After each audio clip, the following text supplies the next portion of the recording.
নমস্কার সুধীজন, আমি মৃত্তিকা আবার এসে হাজির মৃত্তিকানাথ চ্যানেলে। বন্ধুরা, আজকে একটি পোস্টের একটি কমেন্ট আমার বেশ মনোগ্রাহী হলো। তো ভাবলাম যে এই কমেন্টটি সকলের সাথে শেয়ার করে নিই আমার ভিডিওর মাধ্যমে। কি সেই কমেন্টটি আমি পড়ে শোনাচ্ছি। কমেন্টটি করেছেন কোনো এস পুরকাইত। আমি জানি না কমেন্টটি তিনি নিজেই লিখেছেন নাকি অন্য কোনো জায়গা থেকে কপি পেস্ট করেছেন। আসলে এই ধরনের লেখার সূত্র কি তা জানা যায় না, কারণ যদি অন্যের থেকে কপি পেস্ট করি তাহলে তার নামটি কিন্তু সেখানে উল্লেখ করা উচিত, নয়তো যে পোস্ট করবে বা যে কমেন্ট করবে মনে হবে তিনিই লিখেছেন। যাই হোক, সেই প্রসঙ্গে আর সময় নষ্ট করব না, আমি মূল কমেন্টটি পড়ে আপনাদেরকে শোনাচ্ছি।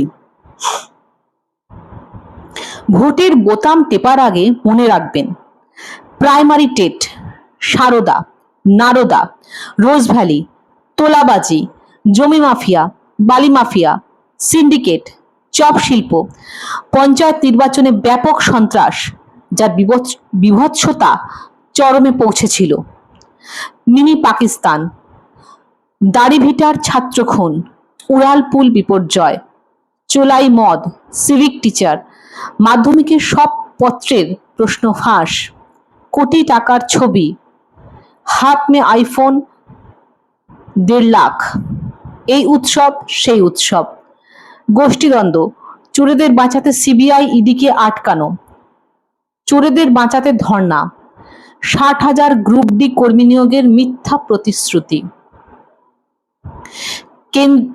কেন্দ্রীয় প্রকল্পকে নিজের নামে চালানো, শিল্প সম্মেলনের নামে মানুষকে বোকা বানানো, ইতালি থেকে কোন কোন শিল্প আসলো, ভাইপোর কোটি টাকার সম্পত্তির উৎস কি, নৈতিক জয়ের মানে কি, সততার উপাধি, ডক্টরেট উপাধি, যাত্রা শিল্পীদের 15,000 টাকা আর শিক্ষকদের 2,000 টাকা ভাতা, হজ্জে মরলে 10 লাখ, আর দেশের জন্য মরলে বেকারদের কর্মসংস্থানে ব্যর্থ, শিক্ষিত বেকারদের চপ ভাজার পরামর্শ, কামদুনি কাণ্ড, সারের দাম জানতে চাওয়ায় মাওবাদী তকমা, সরকারি টাকায় ইতালি ব্রিটেন ঘোরা, সরকারি টাকায় উৎসব মেলা করা, সরকারি টাকায় চোরেদের ডিম ভাত খাওয়ানো, বিরোধী দলের কণ্ঠ রোধ করা, রাফায়েল বিরোধিতা করে দেশের সেনাবাহিনীকে দুর্বল করার চক্রান্ত, নোটবন্দির বিরোধিতা করে দেশের অর্থনীতিকে ধ্বংস করার চক্রান্ত ও জঙ্গিদের বাঁচানোর চেষ্টা, রাজ্যে গণতন্ত্র নেই, ক্লাবকে 2 লাখ টাকা, চোলাই মদ খেয়ে মরলে 2 লাখ টাকা, গোষ্ঠী দ্বন্দ্বের ফলে মরলে সরকারি চাকরি, এনআরসির বিরোধিতা করে বাংলাদেশে অনুপ্রবেশকারীদের পরোক্ষ সহায়তা করার চেষ্টা, পিএসসিতে দুর্নীতি, এসএসসিতে দুর্নীতি, প্রাইমারি টেট 2016 নাম করে কারা চাকরি পেল, মেরিট লিস্ট কি দিয়েছিল, যারা চাকরি পেয়েছে তারা কত নম্বর পেল দিয়েছিল কি, যাদের নাম ওঠেনি তারা কত নম্বর পেয়েছিল দিয়েছিল কি, ওয়েমার শিটের কার্বন কপি দিয়েছিল কি, এসএমএস এর মাধ্যমে কি কখনো ইন্টারভিউতে ডাকা হয়, যে 11টি প্রশ্নের উত্তর ভুল ছিল সেটা কি হলো, দেশের সেনাবাহিনীর যোগ্যতা নিয়ে প্রশ্ন তোলা, বেকার সমস্যা, বাবা স্বাধীনতা সংগ্রামী, যৌন ধর্ম, 1140টা দেশ, সোনার হার বেচে বই কেনা, ছবি বেচে 1.8 কোটি টাকা উপার্জন, প্রশ্ন করলেই মাওবাদী তকমা, দেশের প্রধানমন্ত্রীকে তুই তুকারি, বিষ্ণুদেবকে বিষ্ণু মাতা বলা, জন্মের সময় বাচ্চার ওজন 1500 কেজি বলা, পরিযায়ী শ্রমিকদের করোনা এক্সপ্রেস বলা, একই দেশের অন্য রাজ্যের লোকজনদেরকে বহিরাগত বলা, দেশের করোনার টিকাকরণকে নিজের নামে চালানো, প্রশাসনের অপব্যবহার, আরজিকর কাণ্ড, মুর্শিদাবাদের শামশেরগঞ্জের হরগোবিন্দ দাস ও চন্দন দাস খুন, আনন্দপুরে 50 জনকে পুড়িয়ে মারা।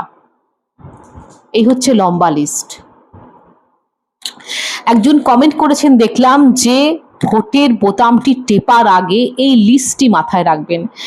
তো এই লিস্টটি আমি পড়ে দেখলাম, তো এই লিস্টে তো আরো সংযোজন করা যায়, সবটা তো এই লিস্টেও নেই। পার্ক স্ট্রিট কাণ্ড প্রথমেই তো 2011 সালে আসতে না আসতেই তো শুরু হয়ে গেল পার্ক স্ট্রিট কাণ্ড। সেটাও কি এই লিস্টের বাইরে যাওয়া উচিত? হয়তো ভুলবশত চলে গিয়েছে, কিন্তু সেটিকেও মাথায় কিন্তু রাখতে হবে। এই ভোটের আঙ্গুল মানে ভোটে যখন বোতামটি প্রেস করবেন তখন কিন্তু সেটিও মাথায় রাখতে হবে। যেভাবে দ্রুত ডেমোগ্রাফি চেঞ্জ হয়েছে সেটিও মাথায় রাখতে হবে। তারপর দুধেল গাই বলা, কোনো একটি সম্প্রদায়কে দুধেল গাই বলা, দুধ দেওয়া গরুর লাথি খাওয়া যায়, এটা বলেছিলেন কোন একটি সম্প্রদায়কে উল্লেখ করে। তো এগুলো সব মাথায় রাখতে হবে। চুলচেরা হিসেব করে ধরতে গেলে কোনটা বলা হবে আর কোনটা বলা হবে না সেটাই একটা ধোঁয়াশা পেকে যাবে। কিন্তু যতটা পারা যায় কিন্তু এগুলো সমস্ত মাথায় রাখতে হবে বিফোর কাস্টিং ইওর ভোট দেওয়ার আগে। ভোট দেওয়ার আগে কিন্তু এগুলো মাথায় রাখতে হবে। তাহলে কাকে ভোট দেবেন, এই প্রশ্ন তো আসবে। কাউকে যদি ভোট দিতে ইচ্ছে না করে নোটায় ভোট দেবেন। নোটা বলে তো একটা সিস্টেম আছে, নোটায় ভোট দেবেন। কিন্তু এই অন্যায়ের সঙ্গে অ্যালাইন্ড হবেন না। অন্যায় যে করে আর অন্যায় যে সহে, দুই কিন্তু একই লাইনে প্রায় দাঁড়িয়ে আছে, একই লাইনে। আপনার ব্যক্তিগত সামান্য কিছু লাভ হতে পারে, এগুলো ভুলুন। সামগ্রিক স্বার্থের দিকে তাকান, বৃহত্তর স্বার্থের দিকে তাকান। ক্ষুদ্রতর স্বার্থে আটকে থাকবেন না, ছোট আমির মধ্যে আটকে থাকবেন না। বৃহত্তর স্বার্থের কথা ভাবুন। বৃহত্তর স্বার্থের কথা ভাবতে গিয়ে যদি আপনার মনে হয় আপনি একজন কমিউনিস্ট, তো বামপন্থীরা দাঁড়িয়েছে, তাদেরকে ভোট দিন। কিন্তু অন্যায়ের সাথে অ্যালাইন্ড হবেন না। এখন আপনার যদি মনে হয় যে নোটায় ভোট দিলে বা বামপন্থীদের ভোট দিলে আখেরে ভোটটা কিন্তু সেই বকলমে নষ্ট করা এবং তৃণমূলকে আরো সুযোগ করে দেওয়া,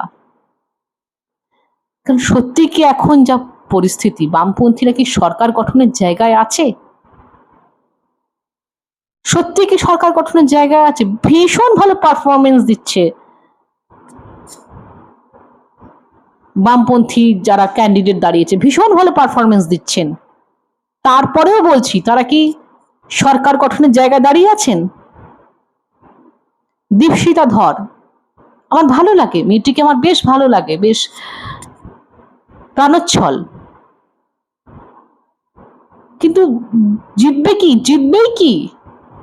দীপশিতা ধর না হয় জিতলেন, কিন্তু সামগ্রিকভাবে বামপন্থীরা জিতবে, তারা ক্ষমতায় আসবে? এই একই প্রশ্ন তো করেছিলেন অভয়ার মা। এবং এই প্রশ্নটি করার জন্য, এবং উনি কোনো ডিপ্লোম্যাসি জানেন না, একজন সাধারণ নাগরিক সাধারণভাবে প্রশ্ন করেছিলেন। সেই কথাটা মিডিয়ার সামনে বলাতে তো মানে ওনার নামে যে কত কুৎসা, কত বাজে বাজে কথা বলা হয়েছে, না বামপন্থীরা বলেছে সেটা বলবো না, তৃণমূল বলেছে। কিন্তু প্রশ্নটা তো ভ্যালিড, বামপন্থীরা জিতবে কি? তো বামপন্থীরা যদি না জেতে, তো সেখানে ভোট দেওয়া মানে তো সেই বকলমে সেই তৃণমূল সরকার যেটা চলছে তাকেই সুবিধা করে দেওয়া, তাকেই তো সুবিধা করে দেওয়া। তাহলে এবার প্রশ্ন আসছে, তাহলে উপায় কি? উপায় কি? উপায় তো ডেফিনেটলি আছে। আপনারাই বলুন কি উপায়। আর আপনারা আপনাদের এই মূল্যবান মতামত কমেন্ট সেকশনে লিখে জানান। আপনাদের মতামত আমি পড়ি এবং আমার সময় মতো কিন্তু আমি রিপ্লাই দিই। যেখানে খুব খারাপ মন্তব্য লেখা থাকে সেখানটা বাদ দিয়ে, সেখানটা রুচি হয় না। আর অনেক মন্তব্য যেগুলো আছে, যেগুলো তারা তাদের মত রাখে, হ্যাঁ আমার সাথে মিলতেই হবে এরকম কোনো কথা নেই, সেগুলোও পড়ি। লাইক দিলে লাইক দিই, কোনো সময় হয়তো লাইক দিলাম না, তাও ঠিক আছে, কিন্তু আমি কিন্তু মন্তব্যগুলি পড়ি। এবং ভিডিওটি যদি ভালো লাগে অবশ্যই একটি লাইক করবেন, যদি মনে হয় যে সকলের সাথে ভাগ করে নেবেন, তাহলে অবশ্যই শেয়ার করবেন, শেয়ার অপশানে গিয়ে শেয়ার করবেন, প্রচুর পরিমাণে শেয়ার করবেন এবং সাবস্ক্রাইব তো অবশ্যই করবেন। আপনার একটি সাবস্ক্রাইব আমাকে অনেক অনেক অনেক মনোবল দেয়। ভালো থাকবেন সবাই, ধন্যবাদ।